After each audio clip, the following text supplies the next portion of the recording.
एक तरफ सीएम जी कह रहे थे कि छेड़ेंगे तो छोड़ेंगे नहीं, दूसरे तरफ ठाए ठाए हो रहा था। इन्वेस्टर मीट कराया तो उसमें जो आए थे इन्वेस्टर, उनकी ओर से ये सवाल उठा लॉ एंड ऑर्डर को लेकर के।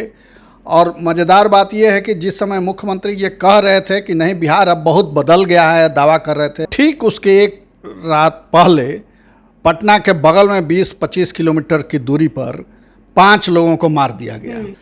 तो 2007 में जहां बिहार खड़ा था, उस समय भी उद्योगपतियों ने, इन्वेस्टरों ने लॉ एंड ऑर्डर की बात उठाई थी। और 2022 में अभी जो हो रहा है 29 सितंबर को, उसमें भी यही मुद्दा रहा। उसमें भी सरकार भरोसा दिलाती रही और अभी भी हुआ, अभी कुछ दिन पहले भी वहाँ हुआ वाइब्रेंट गुजरात।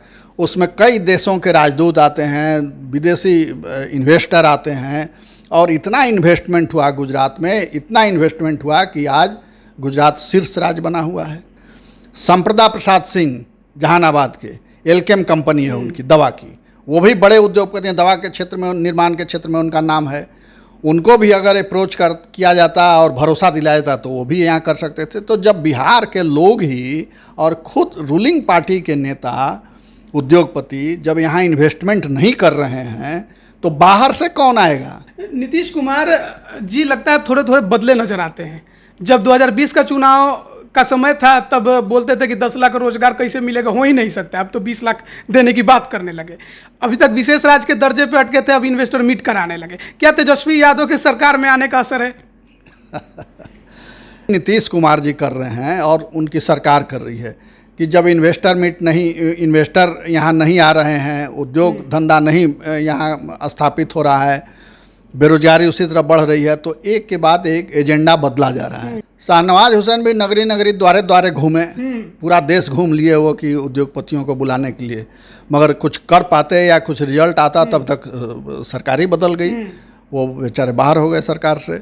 नमस्कार, आप लाइव बिहार देख रहे हैं। मैं हूं राजमोहन तिवारी।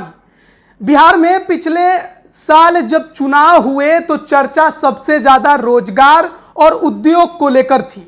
उद्योग को लेकर एनडीए की सरकार में काफी ज्यादा काम भी हो रहे थे, लेकिन अब बिहार में महागठबंधन की सरकार है और महागठबंधन की सरकार में पहली बार कुछ दिन पहले इन्वेस्टर्स मीट की बैठक हुई, जिसमें मुख्यमंत्री नीतीश कुमार भी शामिल हुए, उप मुख्यमंत्री तेजस्वी यादव भी थे। एक तरफ सीएम जी कह रहे थे कि छेड़ेंगे तो छोड़ेंगे नहीं, दूसरे तरफ ठाए ठाए हो रहा था।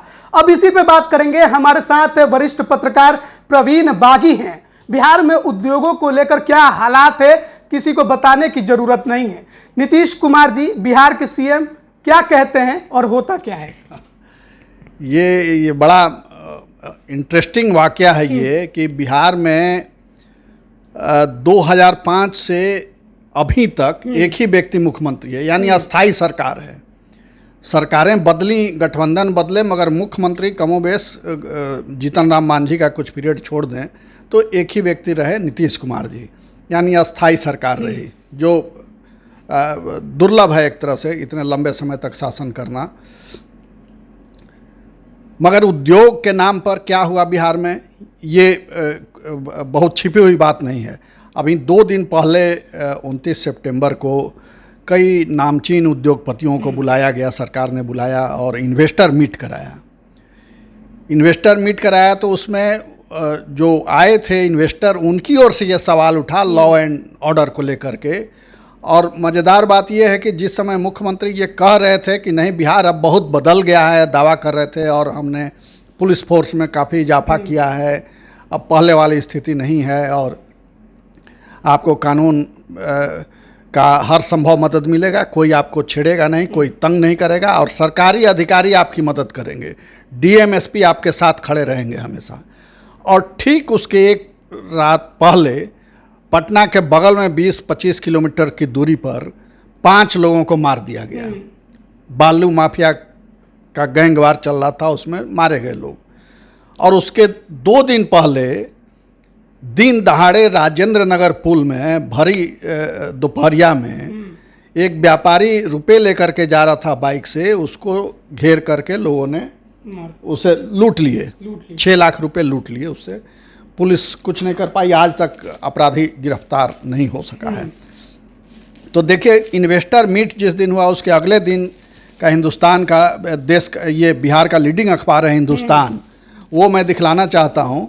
ये देखिए, इसमें खबर लीड न्यूज है कि बिहार में उद्यमियों को छेड़ा तो छोड़ेंगे नहीं, ये सीएम ने कहा मीटिंग में, इन्वेस्टर मीट में कहा। और ठीक इसके बाद वाले पेज पे खबर है कि बिहटा में बालू माफिया के बीच गैंगवार, 5 की हत्या। मगर अब खबर आ रही है कि इससे ज़्यादा लोग मारे गए उस गैंगवार में, और उनकी लाशों को बालू में दबा दिया गया। और पुलिस 11 घंटे बाद पहुंची वहां घटनास्थल पर। अभी कल वहां एएसपी वगैरह और कई बड़े पुलिस अधिकारी वहां गए, जो आरोपी था उसको पकड़ने, तो उसने पुलिस पर, एएसपी पर फायरिंग की और बाप बेटा सब वहाँ से फरार हो गए फायरिंग करते हुए। पुलिस मुंह देखते रह गई, पुलिस की ओर से जवाबी फायर नहीं हुआ। तो ये स्थिति है, और यही सबसे बड़ा अवरोधक है बिहार में इन्वेस्टमेंट के दिशा में।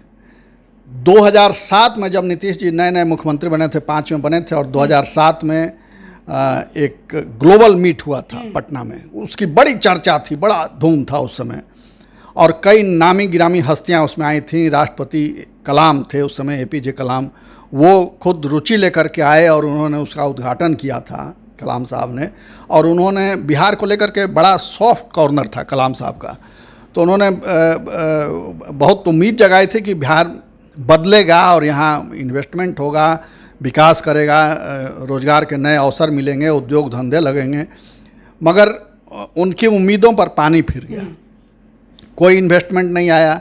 इक्का दुक्का लोग आए भी, रुचि भी दिखाई, तो अफसरशाही ने इतना उलझाया, इतना परेशान किया कि वो जो गए तो फिर दोबारा लौट के नहीं आए। फिर 11-12 में एक बार हुआ इन्वेस्टर मीट, वो बिहार सरकार ने किया। पहला जो था वो दूसरी संस्था द्वारा आयोजित था, मगर बिहार सरकार उसमें स्पॉन्सर बन गई थी। फिर दूसरी बार 11-12 में बिहार सरकार ने खुद किया, उसमें भी कई लोग आए, बड़े बड़े उद्योगपति आए, अंबानी साहब आए और टाटा आए, कई लोग आए, जितने नामचीन उद्योगपति हैं देश के सब लोग आए, मगर कोई इन्वेस्टमेंट नहीं हुआ। आए, अच्छी अच्छी बातें कहीं, डिनर हुआ, लोग गए।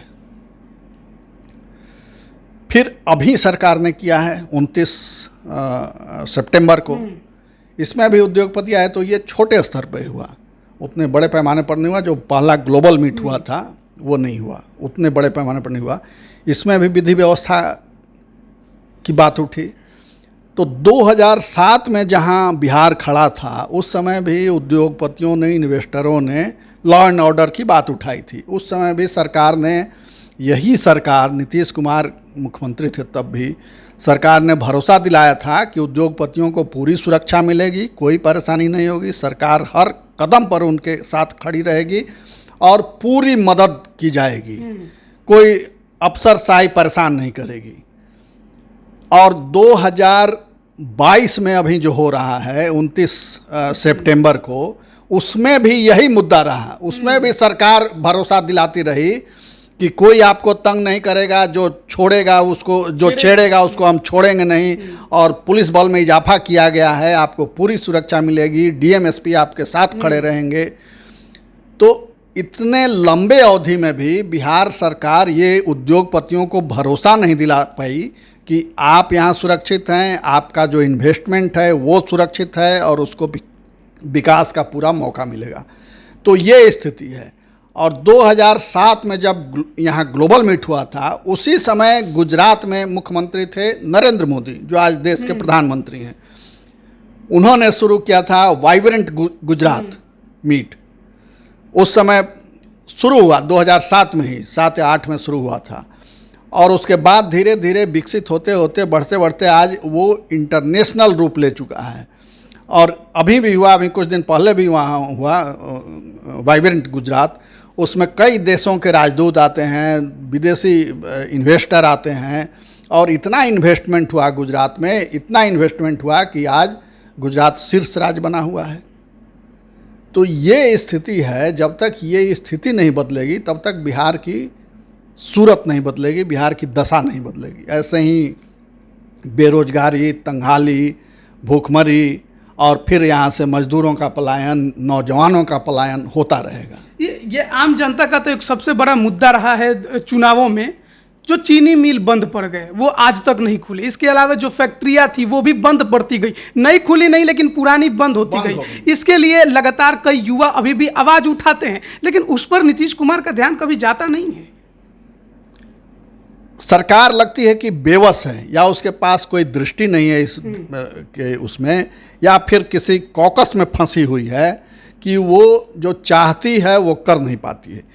नीतीश कुमार जी बेशक चाहते हैं कि बिहार का विकास हो और खुशहाली हो, नए नए उद्योग लगें, लोगों को यहीं रोजगार मिले, बाहर न जाना पड़े यहाँ के नौजवानों को, मगर पता नहीं क्यों वो सफलता की ओर नहीं बढ़ पाते हैं। नीतीश कुमार की चाहत को लेकर सवाल भी खड़े होते हैं, क्योंकि पिछले दिनों जब चुनाव का समय था, उद्योग लगाने की बात आई थी, तो मुख्यमंत्री जी ही खुद बोलते थे कि हमारे पास संसाधन की कमी है, हमारे पास कुछ वैसा व्यवस्था नहीं है कि हम कर पाए। फिर ये मीट होता है, इसमें उद्योगपतियों से कहा जाता है कि आप लोग इन्वेस्ट करिए, तो लगता है कि दो जगहों में फंसे हैं, करना है कि नहीं करना। बिल्कुल आप ठीक कर रहे हैं, वो दो नावों पर सवारी कर रहे हैं। तो जब देख लिया कि इन्वेस्टर नहीं आ रहे हैं, उद्योग धंधे नहीं लग रहे हैं, तो फिर उन्होंने विशेष राज्य के दर्जे का मामला उठा दिया बीच में कि विशेष राज्य का दर्जा मिलेगा तभी बिहार का विकास होगा, तभी इन्वेस्टर आएंगे, उनको टैक्स में रिबेट मिलेगा। तो वो भी जब फ्लॉप हो गया, विशेष राज्य का अभियान चला, इतने जोर शोर से नख सिख बाल क्या क्या काट के भेजे गए वहाँ दिल्ली, मगर कोई असर नहीं हुआ। तो अब फिर इन्वेस्टर मीट की ओर लौट आए हैं। और बीच में मुख्यमंत्री जी ने यह भी बयान दिया कि ये तो लैंड लॉक स्टेट है, यहाँ कहीं समुद्र का रास्ता नहीं है कि यहाँ उद्योग हो और ये हो। तो ये चूँकि लगातार विफलता मिल रही है, तो तरह तरह के बहाने भी ढूंढे जा रहे हैं।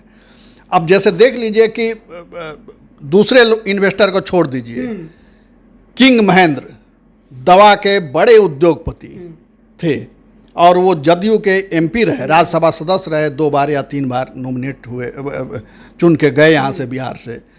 उनकी जो कंपनी है वो उसका बहुत नाम है। तो वो चाहते अगर, या सरकार चाहती, नीतीश जी चाहते, तो बिहार में भी अपनी यूनिट स्थापित कर सकते थे। संप्रदा प्रसाद सिंह जहानाबाद के, एल्केम कंपनी है उनकी दवा की, वो भी बड़े उद्योगपति हैं, दवा के क्षेत्र में, निर्माण के क्षेत्र में उनका नाम है। उनको भी अगर अप्रोच किया जाता और भरोसा दिलाया जाता तो वो भी यहाँ कर सकते थे। तो जब बिहार के लोग ही और खुद रूलिंग पार्टी के नेता, उद्योगपति जब यहाँ इन्वेस्टमेंट नहीं कर रहे हैं, तो बाहर से कौन आएगा? उसके मन में तो स्वाभाविक सवाल होगा कि भाई यहाँ का आदमी बाहर जाके उद्योग लगा रहा है, यहाँ क्यों नहीं लगा रहा है? नीतीश कुमार जी लगता है थोड़े थोड़े बदले नजर आते हैं। जब 2020 का चुनाव का समय था तब बोलते थे कि 10 लाख रोजगार कैसे मिलेगा, हो ही नहीं सकता। अब तो 20 लाख देने की बात करने लगे। अभी तक विशेष राज्य के दर्जे पे अटके थे, अब इन्वेस्टर मीट कराने लगे। क्या तेजस्वी यादव के सरकार में आने का असर है?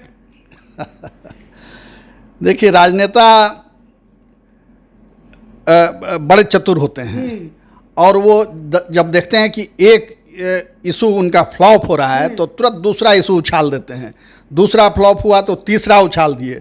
तो वही नीतीश कुमार जी कर रहे हैं और उनकी सरकार कर रही है कि जब इन्वेस्टर यहाँ नहीं आ रहे हैं, उद्योग धंधा नहीं यहाँ स्थापित हो रहा है, बेरोजगारी उसी तरह बढ़ रही है, तो एक के बाद एक एजेंडा बदला जा रहा है, मगर किसी में दुर्भाग्य से सफलता नहीं मिल रही है।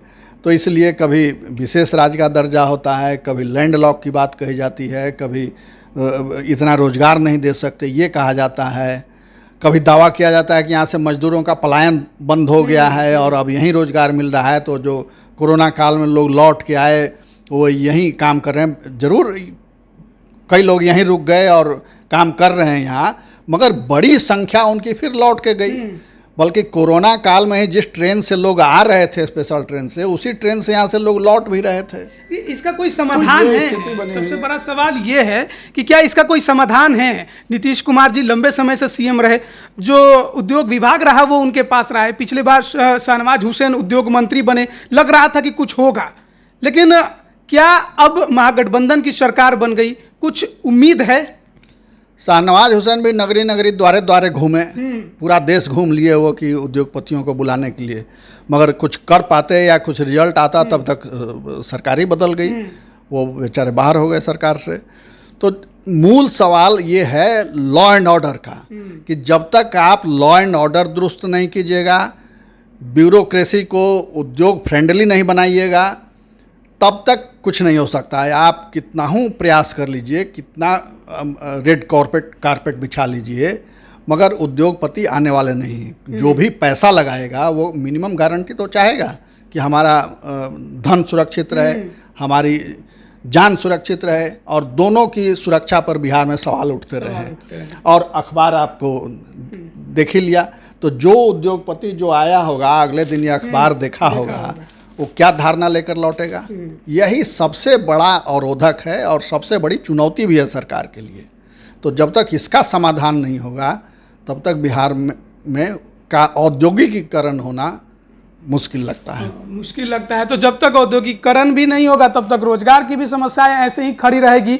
देखिए, भले ही सरकार ने कह दिया हो कि 20 लाख रोजगार हम देंगे और उसके लिए काम भी कर रहे हैं, लेकिन इतना आसान तो नहीं होने वाला। इन्वेस्टर मीट हुआ, उसमें लॉ एंड ऑर्डर की बात उठी। नीतीश कुमार ने कहा कि जो छेड़ेगा उसे छोड़ेंगे नहीं, लेकिन बगल में ही राजधानी पटना के अंदर ही बिहटा में जिस प्रकार का गैंगवार हुआ वो सबके सामने है। ऐसे में जब तक लॉ एंड ऑर्डर दुरुस्त नहीं होगा, आखिरकार उद्योगपति बिहार क्यों आएंगे, कैसे आएंगे, सुरक्षित जब तक वो अपने आप को महसूस नहीं करेंगे। महागठबंधन की सरकार बनी है, देखते हैं आगे और क्या कुछ होता है। आप बने रहिए लाइव बिहार के साथ। आप सभी का बहुत बहुत धन्यवाद। लाइव बिहार यूट्यूब पर सब्सक्राइब और फेसबुक पर लाइक जरूर करें।